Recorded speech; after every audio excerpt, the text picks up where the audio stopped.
Grab a seat. Welcome into another edition of the Pitt Stop here, presented by Pittsburgh Sports Now and the Sports Now family of networks. There's a bit of the music that I wanted to lead into the show. I am Mike Asti, and that is Mike Vukovcan, and we will be joined by former Pitt Panther, former Central Catholic great. I'll give him the region as well. Johnny Petrishen here in the middle portion of the show. Before that, we're going to talk about what kind of happened with Petrishen's former team there in the Pitt Panthers losing to Georgia Tech this past weekend and what that means for the rest of the season, how that hiccup could have occurred, kind of under the radar hiccup, but it's one that exists for Pitt. And then kind of what's going on around the sports world, in particular, of course, with former Pitt Panther Heisman candidate Kenny Pickett, who will go get the start for the Pittsburgh Steelers. Finally, Pickett Mania is here for the Steelers. Didn't really work out with Mitch Trubisky, so it will be Kenny Pickett against Josh Allen. Steelers are heavy underdogs, but Pickett's certainly been in that role before. So, Mike, before we bring Johnny on, I do want to get your take. And Pitt falls to Georgia Tech. We talked with Eric McLean of the ACC Network and ESPN recently talking about how Pitt needed to flex their muscles in these games. And if they do, they could have an outside chance of really crawling up the rankings and getting top 15, top 10 yet again, where they were entering the season. You lose that game to Tennessee, but wasn't too bad because you're without Slovis and Tennessee's a good team. You lose this game, and it being a conference game, that's a whole different story. What are your thoughts now about this Pitt team after the loss? How surprising was that loss to you? And what do they need to do now? Because not to say Pitt's still doing the pitting thing, but it feels like a pitting type of loss for a team with a lot of hope this year. Well, there is no way that I'll admit that Pitt is going through, some issues regarding familiarity with, offense. They're dealing with a ton of injuries. But that withstanding, I didn't think there was any way, even taking that aside, if they were playing a better opponent, I thought, I would think that maybe that would have some impact. I just thought Georgia Tech was so bad in the fact that they were 21.5-point favorites. Yeah. There was no way they were going to lose. And as I was one of the people sitting at Acrisure Stadium in the rain on Saturday, miserable as hell, I just couldn't believe what I was seeing. That first half first three quarters was some of the worst football that I've ever seen from Pitt. And I've watched them for a long time. It was the defense was good, but the offense was just and it can't be the weather. I was waiting for somebody to bring that up as an excuse. There's something wrong with them right now, and I think it's a combination of things. And as I mentioned, the biggest thing is, and this isn't an excuse, they still should have beaten a terrible team in Georgia Tech. But when you combine all those things, a new system that everyone's trying to learn, your your top receivers coming in, learning the quarterback, and then your quarterback not playing for a while, not throwing meaningful throws since the Tennessee game, injuries all over the place. They just look like a team that had no rhythm, no continuity, no nothing. Yeah. And it better change. Virginia Tech isn't a better an opponent. They're as bad as almost as bad as Georgia Tech is, hence the line of 14 or 15 points. But that line means nothing after what we saw last week. So I don't know what to make of it. I would assume Pitt's going to win. But after what I saw last week and just the pathetic display by everyone in the offense, that includes the offensive line, the quarterback, the wide receivers, and I'll give their running back some slack because I don't think they played too bad. But everyone else were just downright awful. It was a really, really rough day at the office, already getting scary for the Pitt Panthers, and we're not yet at Halloween. Mike Vukovcan, Mike Asti here. This is the Pitt Stop, Pittsburgh Sports Now and Sports Now family of networks. Johnny Petrishen will be joining us here later on in the show. I'll say this, though, Mike. As we saw last year, and I'll just caution Pitt fans to don't, and once again, I'm not being a homer, because here's the funny thing, Mike. And I saw your tweet, and I will attest that you have definitely crushed Pitt before when they deserve to be crushed. Here's the thing that cracks me up. When I crush Pitt, I'm accused of being a Penn State fan. Right. And when I support Pitt or try to take their back on something, I get accused of being a homer and a fanboy and all that.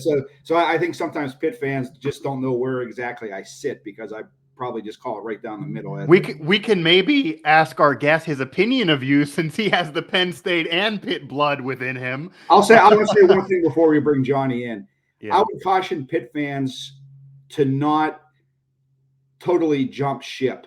Right. Because this team is still, despite what we saw on Saturday, I think this team is still very talented.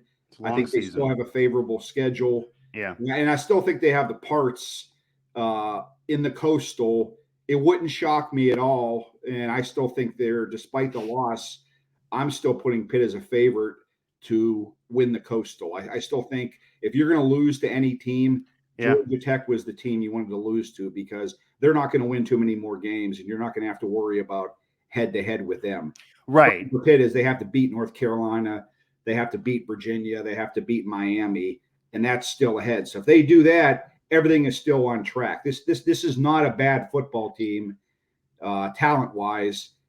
They're just not playing up to their capabilities right now. And it is something that needs to be said too about this is a defending conference champion. However, Kenny Pickett is not there. Mark Whipple is not there. You are changing systems. You are adding a new quarterback in. And the elephant in the room that nobody really wants to discuss, Jordan Addison not being there.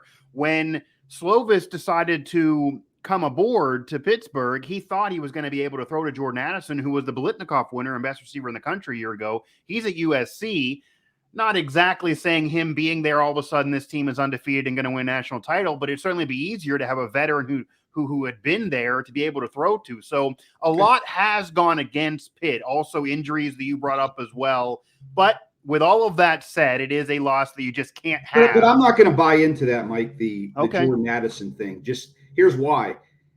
It would be easier, though, to have a veteran receiver. It would be easier, but you still need for you. Yeah, but you still need time to throw the football. And right, and I'll still get on this. And they hadn't worked together before. And I'll still say this, and I wrote this the past week. If you ask me right now, the most disappointing aspect of the Pitt football team this year, it's the play of the offensive line, which was supposed to be a strength of the team. Keaton Slovis is not Kenny Pickett in the sense that if something breaks down in the pocket, he's able to move around, extend a play, and make a throw. But he still needs a few seconds to throw the ball. As any QB you don't have time to throw the ball. You're not getting it to Jordan Addison. You're not getting it to, you got Jerry Rice out there. If your quarterback is not able to drop back and have a reasonable amount of time, he's not going to complete it. And this week we found out that, their best offensive lineman didn't play against Georgia Tech, Carter Warren on the left tackle, which obviously affected things. The line is to me is the biggest problem on this team right now. Second is Frank Cignetti needs his play call. They need to develop an identity on offense, and I don't believe they've done that yet. And I don't know how much of that is because of secretly or quietly how cautious he's being with the way his offensive line is playing, because I think when they're that bad, that changes your play calling. Oh, 100%. And Pittsburgh fans who are also Steeler fans have certainly experienced that the last several years, and we'll get to that later on. The offensive line is what drives the whole bus, even though they're very underrated in terms of a unit in all segments of football. Mike Vukovcan, Mike Asti. Little bit here. We will have Johnny Petrishen join us, former Pitt Panther, former Penn State Nittany Lion, as we'll talk about Pitt, and then later on after Johnny talk about Kenny Pickett starting for the Steelers. But I think your offensive line point is a really, really good one because, Mike, this team almost lost the backyard brawl to West Virginia. If they would have lost that game, one of the major reasons why, if they would have lost the game, would have been they really lost the battle of the trenches, what everyone thought was the key going into that game between the defensive line and Dante Stills of West Virginia and Pitt's O-line that many thought would be one of the better offensive line groups of the entire country. 5 sacks on Keaton Slovis in that game. So Pitt's offensive line has had their hiccups this year. They've had their issues. Pitt maybe is lucky to have the record they are. And to paint the picture, because you did talk about the Coastal still certainly being something that Pitt absolutely can still win, which entering the year, you asked Pat Narduzzi, you want to win the division. You win the division. You then have a chance to win the conference. You win the conference, the Power 5 major conference still, and still top 3, you could say. You're going to have a solid situation bowl-wise, and this hiccup does take you out of the playoff, but who knows? You can still have a very, very special season, but it does put pressure on winning against North Carolina in those games because we have talked about before that maybe those games could be that one-loss hiccup and they're still a good team, so it wouldn't be the end of the world. You now cannot be afforded that again because this Georgia Tech loss is a really bad one when you look at resume-wise. I mean, they got blasted by Clemson. Let me look at their losses here. They lost to UCF, who has been vulnerable this year. They're no longer ranked. And the ranked team they lost to besides Clemson is Ole Miss, who they lost 42-0. And Ole Miss has been a team, granted in another conference in the SEC, that has been right there in both of our rankings, near Pitt. So at this point, if you're deciding if Pitt's going to get ranked again or where they would get ranked, obviously, Ole Miss has set themselves as being better than Pitt, still winning and having that common opponent where they just totally dominated. So that's where this vibe now is for the Pitt Panthers here. Outside of the offensive line here, before we add Johnny on, and then even Slovis's play, because he's also dealt with injuries. It is a new system, unlike Pickett, who had been familiar for several years, 5 years, and then a couple years with Mark Whipple. What would you say would be a key to that Virginia Tech matchup in particular for Pitt? Because Virginia Tech is a team that they're not ranked. That's not a good Virginia Tech team. They've lost this year plenty, and they lost to West Virginia pretty handily. That's a team that Pitt beat. But who knows at this point? In terms of that matchup, is there a key for you? Yeah, I think Pitt needs to score first. I think they need to score offensively first. I think they I think if they show something early in that game, I think some of their problems of the last few weeks as far as moving the ball will go away a little bit. But I also think they need to do it through the air. I think they've shown all year the ability to run the ball.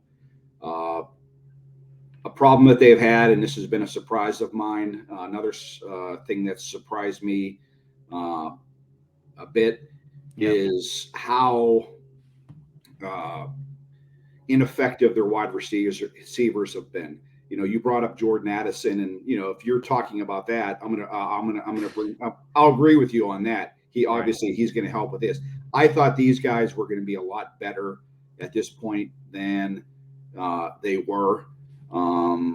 Unfortunately for them at this point, I don't see, and it's 4 games or 5 games or whatever it is. Yeah.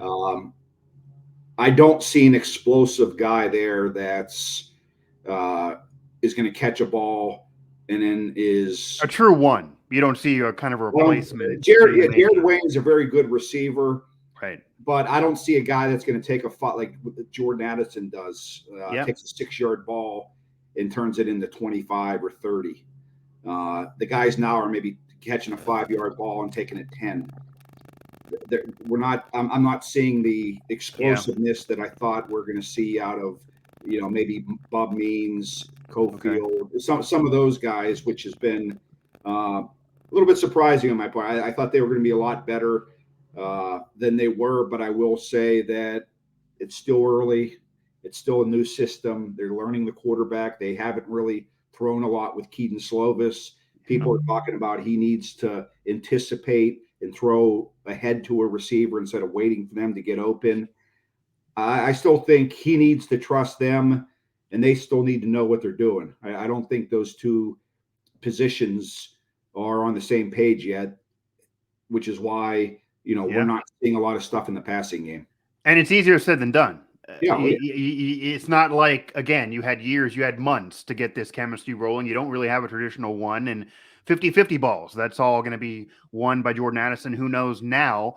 We do have our guest joining us here in the Pit Stop here, again, by Pittsburgh Sports Now and the Sports Now family. Johnny Petrishen, former Pitt Panther, former Nittany Lion, Penn State Nittany Lion, and also, I will give him former Central Catholic Viking, as I also am a Central Catholic alum. So, Johnny, first off, thanks for joining us. And I will actually lead you in by saying I know we were supposed to do this last week with you, and you had a lot going on that we understandably gave you a pass, and we brought you back on this week. So, before we get into Pitt and your thoughts about your former team, what were you dealing with, for anybody who's not aware, last weekend?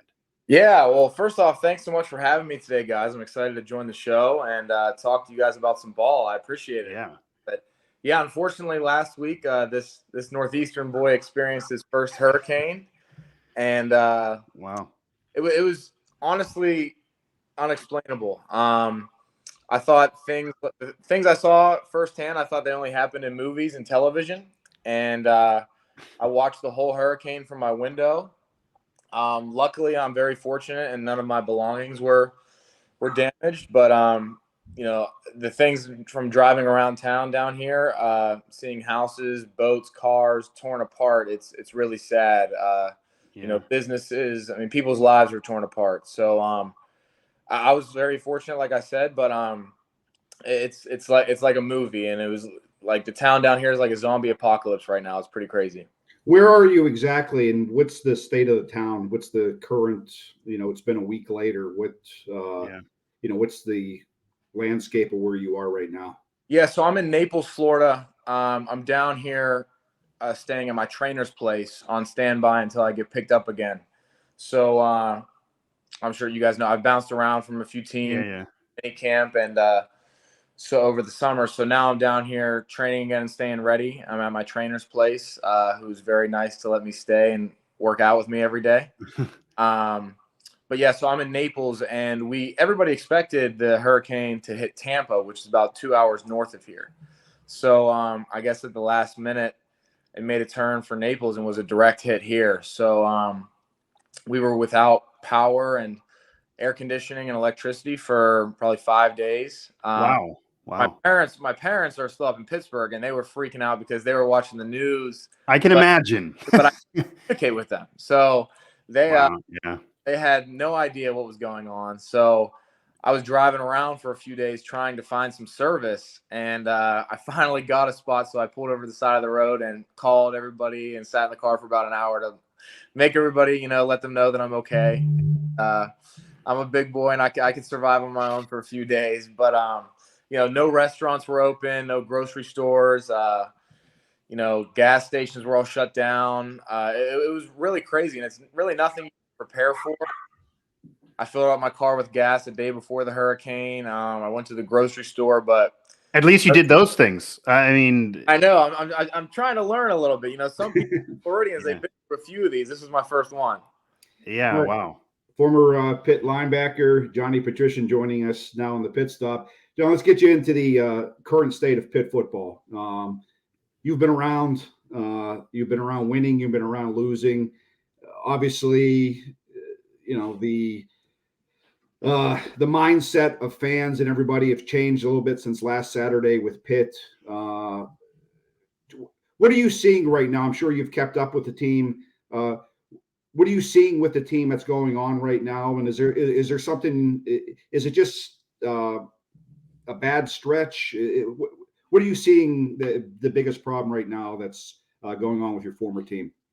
Yeah, I was able to watch the game on Saturday. I've watched all the games, but I was going to miss the game because we didn't have power or electricity here. So I actually I I drove over to Miami. Do you wish you would have missed the game at this point? I You're drove gonna miss over one. to Miami on Saturday afternoon to stay the weekend with one of my buddies, and they weren't affected at all. So I was able to watch the game there, and it was disappointing. Obviously, being a 3-touchdown favorite against a Georgia Tech team at home in the ACC opener, I don't think that was the result that any of us expected. Is what we got. So, I keep in constant communication and contact with multiple players and friends on the team and coaches. I talked to a few coaches the other night on the phone for an hour or so. Because I don't have the inside scoop like I used to anymore. So, so they told me what was going on, and I think they'll be able to get back on track. And I compare it to like last year. I said publicly a few times, I think the Western Michigan game was really the best thing that ever happened to us. I mean, it was painful as heck in the moment, and everybody gave up on us, and it was embarrassing to lose to a MAC team like that. But it really exposed flaws in our system and our scheme and our game plan that allowed us to improve down the line. And at the end of the season, looking back, it was better that was exposed in week 4 or week 3 than in the ACC championship. So and I mean, there's just so many new parts. I mean, there's a new offense that everybody's getting used to.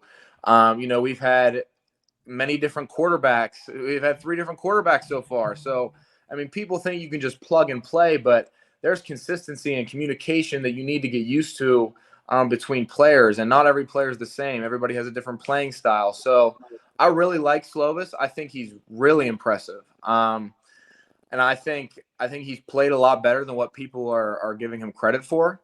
I think the offense would benefit from letting him, spin it a little bit more. I think he's great. I mean, we have a great rushing attack as well, but I love to see the guy throw the ball a little bit more. I hear that. Yeah, Johnny Petrishen here from our Pitt Panther, joining us here in the Pitt Stop, brought to you by Pittsburgh Sports Now. Now, I do want to ask you kind of because we talked a lot about Slovis being a high-level quarterback, but it is a chemistry process. It is a maturation process. Just plugging a guy in. This isn't a video game that we're dealing with here in real life. But from a defensive perspective, if you know you're facing a QB that you don't think has built chemistry with his receivers, with his weapons, that's still learning, especially if he's not fully healthy, that had to miss time, etc. Is that a situation that you're feasting in? And how does that change the defensive game plan? Could that also be the problem? The defenses are salivating at this situation, even though understanding his talent. Yeah, for sure. As a defender, it's kind of like a shark. You smell blood in the water. Right. And, anytime a quarterback is limping into a game, you want to get after him. Obviously, you don't want to hurt anybody, but, anytime a quarterback is not at full force, you want to get after him and take advantage of that as much as you can and put pressure on him. And especially when you sense things like inconsistency, with chemistry, like you said. I mean, these are all new receivers. I mean, Slovis hasn't even known these receivers for a year, let alone on to know exactly what the other guy's thinking in a split second. So learning a new offense. I mean, that's not an easy thing to do. And same thing goes with the defensive side of the ball. I mean, there's a lot of new linebackers in there and transfers. And I was talking to some coaches the other day, and they said, JP, like, it didn't click for me overnight. It really didn't. It took a while for me to learn the defense coming from Penn State to Pitt. And then one day it just clicked and I understood it all. And, you have to be able to think on the fly and make adjustments and audibles and checks, in milliseconds and know your assignment. And when you're thinking too much, it's going to slow you down and you're not going to play. So, it's a learning process, and I expect them to get better every week as the season goes on.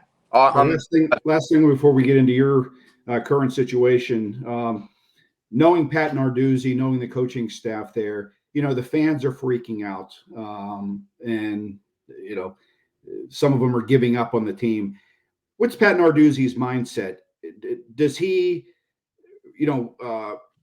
realize? Does he address what happened last week and try to create a little more sense of urgency, or is it just business as usual and he's just gonna trust that the talent on the team that he believes in is going to figure things out, or does he press it a little bit this week and make sure that they're realize that they're 0-1 right now in the ACC? Right. With any game, a win or loss, the common theme across the country, a lot of teams use the 24-hour rule. You don't want to get too high or too low after a win or a loss. Especially with an unexpected loss like that, I think you kind of just need to pretend like it never happened. You want to learn from it and move on. And, you don't want to be licking your wounds into next week. I mean, it stinks. And you got to face the fact that it happened, acknowledge it. And when you go over the film, you need to grade the performance, not the performer. So guys need to, take coaching and not get defensive, not take it as a personal slight, but realize that they're grading the performance that's on the field. And so I think they need to, like I said, learn what they could learn from that game and just forward and put it behind them. Like I said, we kind of did that with the Western Michigan game last year. I remember we had a players only meeting the day after the game. And, that's kind of the mindset we had is, look, it happened. It is what it is. We can't change it now, but let's learn what we can and maximize the positives from this and take it forward with us and put all those tools in our tool belt. So Coach Narduzzi, he's not one to pay attention to what fans of the outside world is saying, which we know that, right? Which I love about him. It's kind of like our family's in this room and everything outside of it doesn't matter. The noise is there, but you don't hear it. So I love that about him because he's ready to go to battle with the people that are in that room with him. And Coach Narduzzi, he loves having a chip on his shoulder. So I think this is just more fuel to the fire, and he'll take it with him and he'll prove people wrong on the way. Yeah, we definitely know that about him as well, and it's worked out. So have people that have that chip on their shoulder, it often leads to success, and certainly was the case last year for Coach Pat Narduzzi and the Pitt Panthers. Talking with Johnny Petrishen here for a few more moments on the Pit Stop, presented by Pittsburgh Sports Now. Mike Vukovcan, I'm Mike Asti. So I do want to kind of ask you, you mentioned that you're training down there in Florida and unfortunately had to deal with the hurricane while down there, but you and yours are okay, and you're dealing with it as best you can. So I'm glad we got you back on the show. But is there anything you can tell us in terms of, have you received any phone calls, any looks, any possibilities? Where's your future maybe guiding you or taking you that you can talk about in terms of trying to get in the National Football League? Certainly your goals are there. Yeah. So everything's in front of me. I was with the Buffalo Bills for minicamp, and then I was with Washington for minicamp for a little bit. And then so in the off season, I came down here to Naples, Florida, where I trained at for pro day process. And there's a lot of other, NFL guys here as well. And so now I'm just training on standby, staying ready. I'm in the best shape of my life. My agent, who I'm in constant contact with every day, is talking to different teams every day. Any of the NFL guys that obviously the fans would know of that maybe you're training with that you can mention? Yeah, so all summer long, I was training with Matt Milano, who a lot of people compare me to. We have similar playing styles, going from safety then to linebacker, and he's having a great season with the Bills so far. Gardner Minshew is another guy that was down with me. Will Harris for the Detroit Lions. There's a handful of guys down here. And so it's great, working with those guys and, pushing each other and competing. And so it's fun. And, we get a lot better and we push each other. But as far as my process right now, so the guys that are on teams, they left and I stayed down here. And I'm just staying ready for my opportunity. And my agent and I are confident and optimistic that, we should get an opportunity here soon. It's young in the season right now. And the way things work is like you work out with some teams, and I've done that recently. And a lot of times, they're doing their homework early so that when an opportunity down the road does come along, they already know what direction they're going to go in. Last thing, Johnny, what's this like for you? How often are you looking at your phone? Is it, I know you said it's fun, but I'm sure it also this is your livelihood. It's your dream. You want to play in the NFL. You want to make, you want to make it to an NFL roster. Is it hard also just to try to keep, positive and try to keep making this fun? Extremely stressful. And it's a different challenge that I haven't faced before. It's really how long can you sprint without knowing where the finish line is? And so the challenge every day for me is to go 100% in these workouts, and I'm getting my butt kicked every day, pushing myself to the limit when you don't know when it's going to pay off. Yeah.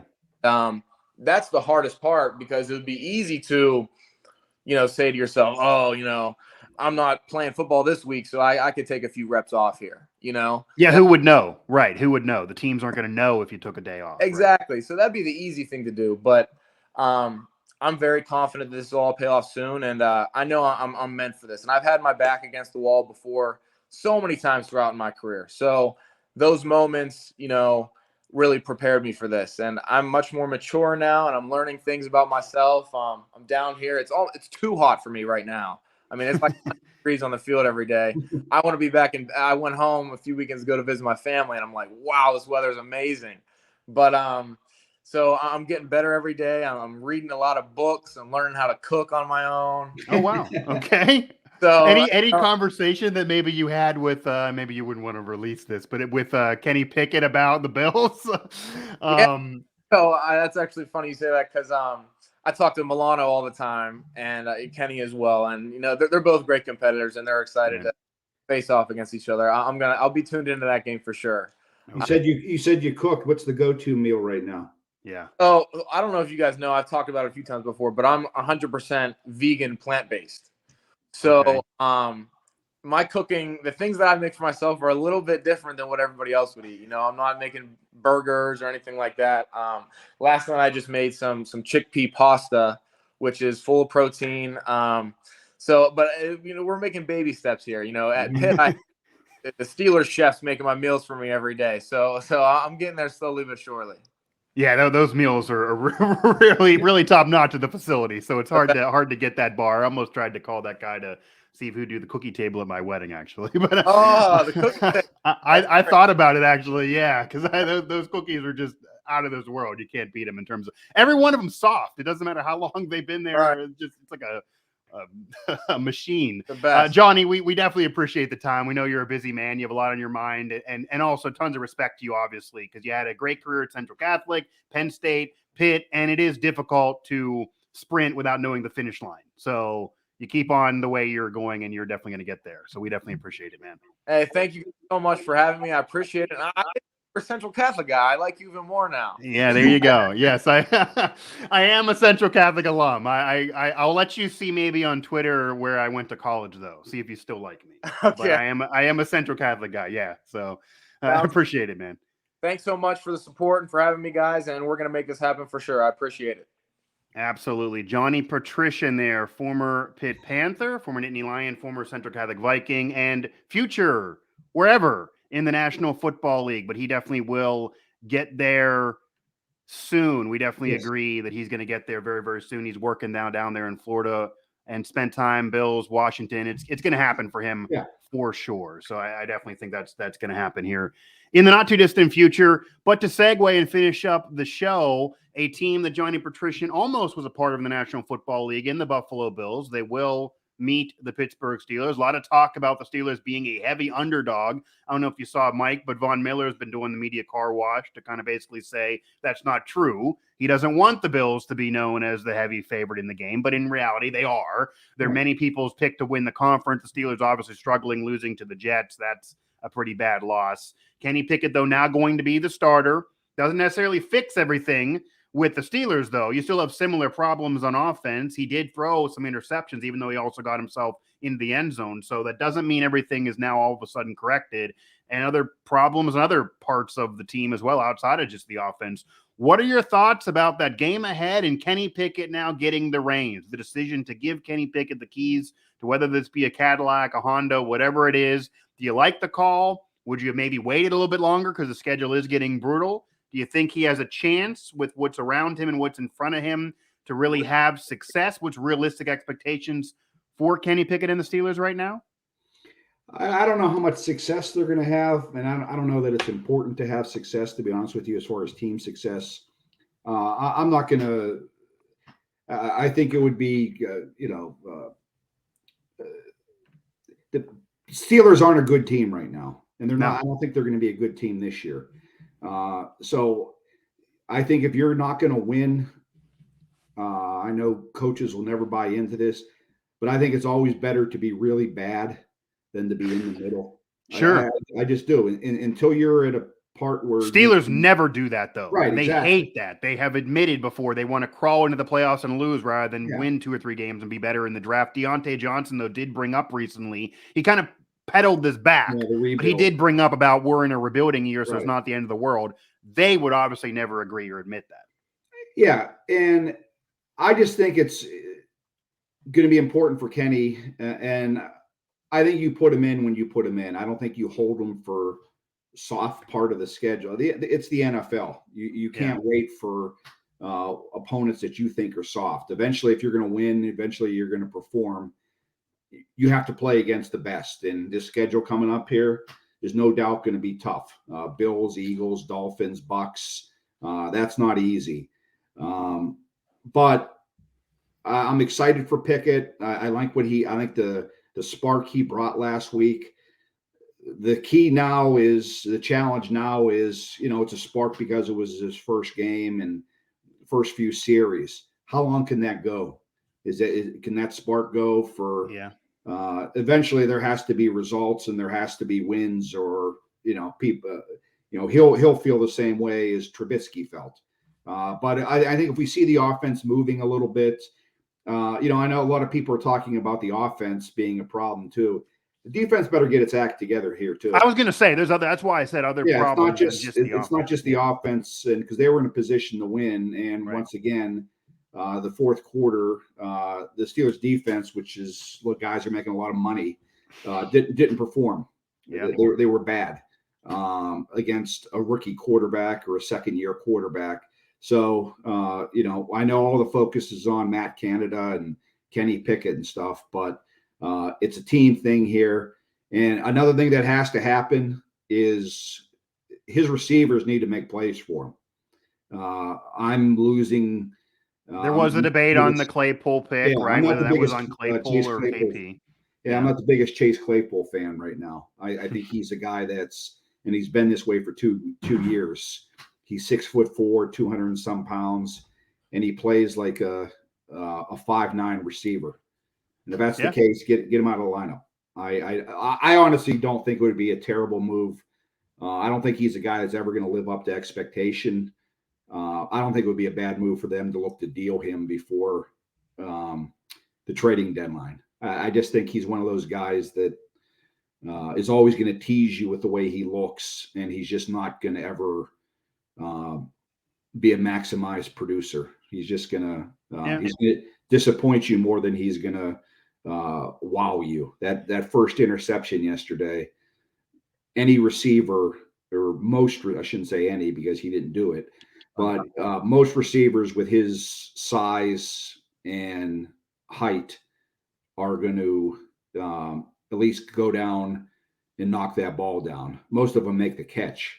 And all these excuses, it wasn't a perfect ball. Every ball in the NFL is not going to be perfect. The ball was, instead of having your arms like this, get the ball at its highest point. It's real simple. If you're a professional receiver, I'm not. You watch the tape.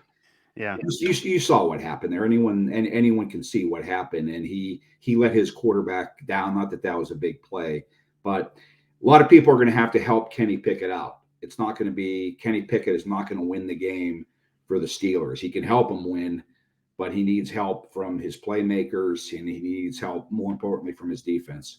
Yeah, and he's saying all the right things.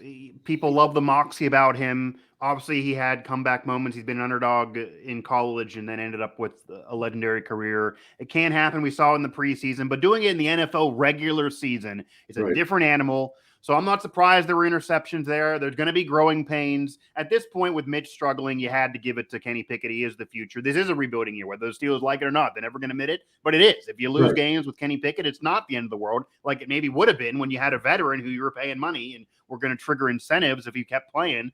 with Mitch Trubisky. So I like the decision. Yeah, it might be a few losses in a row. It might be bad play in a row. You're not going to pluck him out of the lineup, and we'll see. And Chase Claypool was one of those receivers and players in the entire NFL. We talked about this before the year that had more pressure on him than maybe anybody else to step up after a bad year last year and a solid rookie season. And he's not so far delivered. I don't think he'll be dealt, but that'll be interesting as well. So we will definitely see, but there will be growing pains there, and it'll be a really, really tough go these next few weeks. But you had to go Kenny Pickett at this point. Here's the other thing, Mike, is it's a rebuild, but it's almost, and trust me, I'm very leery about putting these two organizations together. It's almost like they're the Pirates in the sense that wait, let me continue. Okay. Anyone who doesn't see the video, that was me with my eyes wide open if you're just listening. There's parts there. It's not a team that you're like, oh, damn, this is going to be a while. Right. If say Pickett wasn't there, you have hope for the future. There's a lot of parts on the Steelers. They just don't have enough parts to be a legitimate contender. But when you're talking Pickett and you're talking Harris, George you're Pickens. talking Pickens, you're talking Freiermuth, you're talking Deontay. There's something there. It's the same with the Pirates with a handful of players that they have that I think they're not as far away as people think they are if they get help from their owner. And Sherrington is able to bring a couple guys in. They're not that far away from being a fun team to watch and being a team that can win. And I think that's the same with the Steelers. It's a rebuild, but it's not that far away. There's a few pieces, and the good thing is a lot of the core pieces that are going to make the Steelers good, they're young. They're not 29, 30 years and old. even TJ Watt, who's been hurt this year, he's still very young. He's in his prime. Usually the teams that win championships, they have a solid quarterback, solid running game, solid receiver who can be a one, a really solid linebacker, maybe something in the secondary, certainly the line, the offense, defensive line. And these are just segment pieces that you look for, and obviously you need to build a lot more around them, and a coach that's experienced. Well, the Steelers are checking off all of those boxes to this point. Now, it just is the situation that I don't think Steeler fans are used to, because Mike Tomlin has literally never had a losing season, certainly experienced success even prior to Tomlin, even though there were peaks and valleys with Bill Cowher. And obviously everyone knows the franchise that every year the fan base wants to win a championship. That is not realistic in pro sports. That is not realistic even in the NFL, where you can go last to first and back again. So that was not going to happen this year with anybody at QB. This team was not a championship caliber team. They're an average team. We are clearly now finding that out for anyone who wasn't aware of it. You might as well go with Pickett. You're seeing the future. There's reason to hope for the future and have hope, but it's evident that anybody who was saying, oh, they can win the division, the Bengals are going to come back to the mean, who knows once you get in the playoffs, etc. That was fool's gold. It was never going to happen. So this is a different era of Steeler football to root for that fans haven't experienced, but there is reason to be excited, and certainly to be excited when you have forget going to Pitt and all of that. This is the only first-round quarterback from the prior year's draft. No other QB was taken in the first round, and he is now your starter. That's reason to be excited. Less than a year ago, people thought they were going to have to deal with Mason Rudolph and whether he would be enough, or who knows what the situation would be. And you got to be excited at least about having Pickett there, but growing pains will exist. That'll do it for this edition of the show. Mike Vukovcan and Mike Asti. Once again, thanks to Johnny Petrishen. We will see where his NFL future takes him. To follow him on Twitter to find out where eventually maybe he gets signed. We didn't break any news here where he could say, hey, I'm going to sign with this team, but it's going to happen for him. And we're also glad that he was able to make it out of dealing with the hurricane last week. Find at Pittsburgh Sports Now, of course, all over where you can listen to podcasts, Apple Podcasts, Stitcher, Spotify, etc., and here on our YouTube channel.